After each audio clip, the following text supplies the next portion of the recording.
Now, you see what I have to deal with here. So I've ordered a new one, exactly same part number, but look, you spot the difference? You Anyway, let's see what we can do. Now, I've overcome my dilemma and my issue, because these are slightly different in design. It seems they made a generic one rather than specific to a particular type of car, even though it covered my part number. But I did it. So what I did, I put a couple of spacers in there. Now, you may think that's a bodge, but no. In engineering terms, they are called shims, and that makes everything all right. That's with the new flap valve thingy reinstalled. Now, as you know, Mr. Plumb is taking you on this journey. So let's see what we have in terms of codes.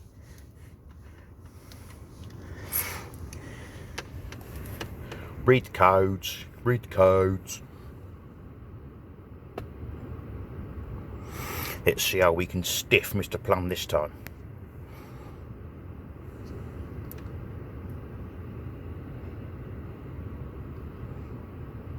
Ooh. We'll do that anyway. See what happens. Ooh. Ooh. Have we done it? Mind you, we've been here before, haven't we?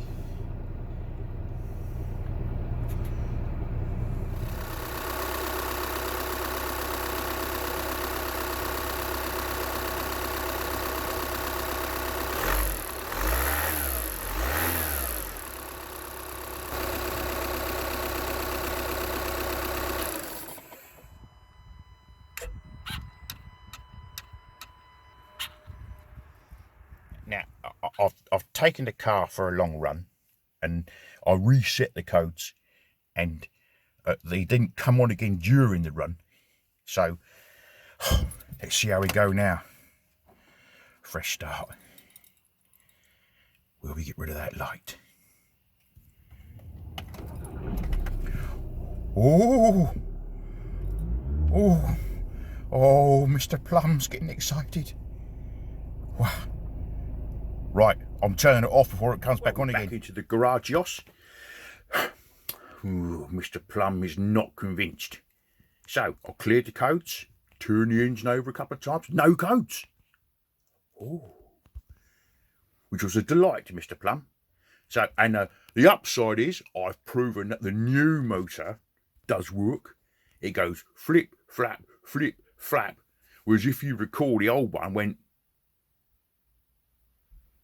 nothing. So now I'm getting flip, flap, and when I rev the engine, it goes woo, woo, which it wasn't doing before. So that is a plus.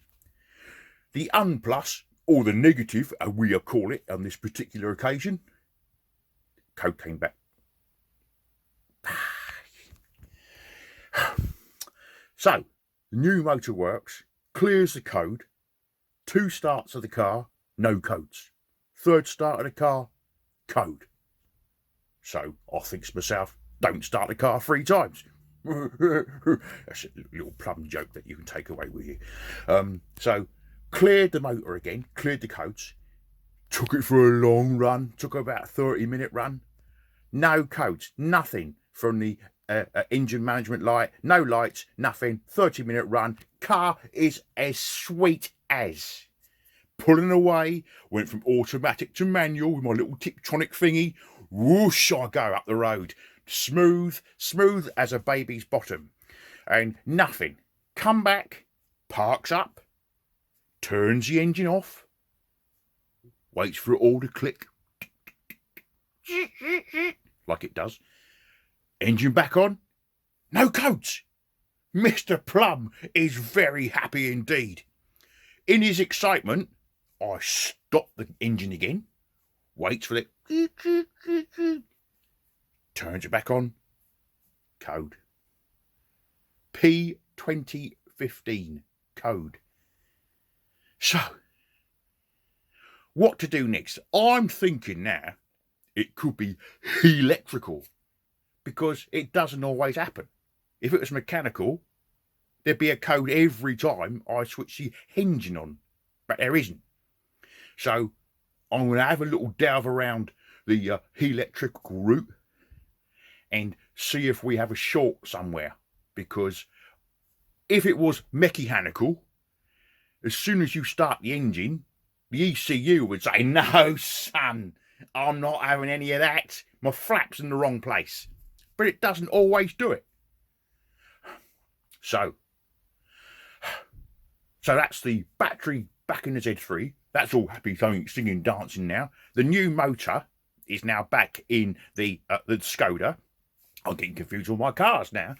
So just a Peugeot to go. Now, I'm not sure whether I'm going to do that today because I've got other things to do, but we'll have a little go and we'll see what we can do.